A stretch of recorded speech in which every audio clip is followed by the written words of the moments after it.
22 lande konkurrerer om at vinde det internationale Melodi Grand Prix, og scenen i år er Lausanne i Schweiz. Herhjemme bliver der krydset fingre for Birthe Kjær.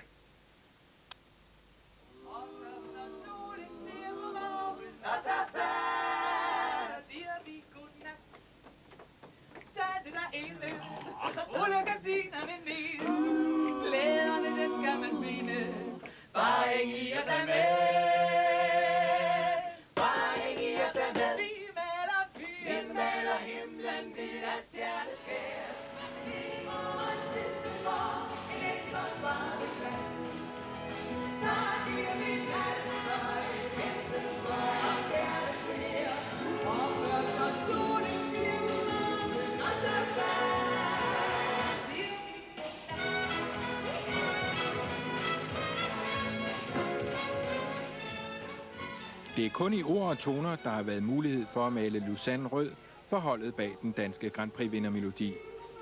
Birthe Kjær og tekstforfatteren Søren Bundgaard, komponisten Kjeld Haik og kapelmester Henrik Korsgaard har den sidste uges tid måtte afskrive nattesol til fordel for prøver, pressemøder og fotografering.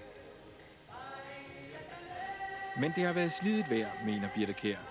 Det har været en utrolig spændende uge, hvor der er sket en hel masse ting. Vi har selvfølgelig også arbejdet hårdt, men det har også været spændende at prøve. Og især at møde så mange forskellige lande og kulturer samlet om én ting, nemlig musik. Der er mange, der ved pressemøderne har sagt, om det er rigtigt, at professionelle artister skal komme her og konkurrere med børn. Der er 2 børn med i Grand Prix. Hvad synes du om det? Altså for det første, så håber jeg jo ikke, at det influerer på juryens votering, om man er 12 år eller 40 år, eller for det taget skyld 80 år. Jeg håber, det er musikken og præstationen, man bedømmer. Men hvis du spørger om min personlige mening, så vil jeg da også sige, at jeg synes ikke, at børn hører hjemme i et Melodi Grand Prix.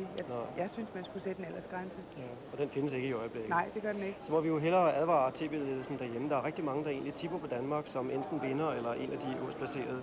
Hvis vi bliver vinder, så bliver det en dyr affære. Ja. Hvad tror du selv? Det er jo så uforudsigeligt noget med musik og smag.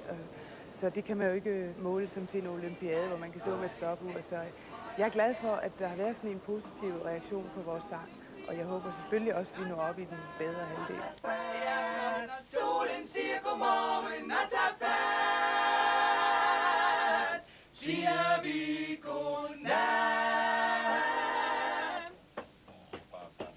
Ja! Så kan vi godt lukke dem op. Ifølge bookmakerne, der laver væddemål om Grand Prix'et, så står Israel til at vinde, men også den danske melodi spås pæne chancer.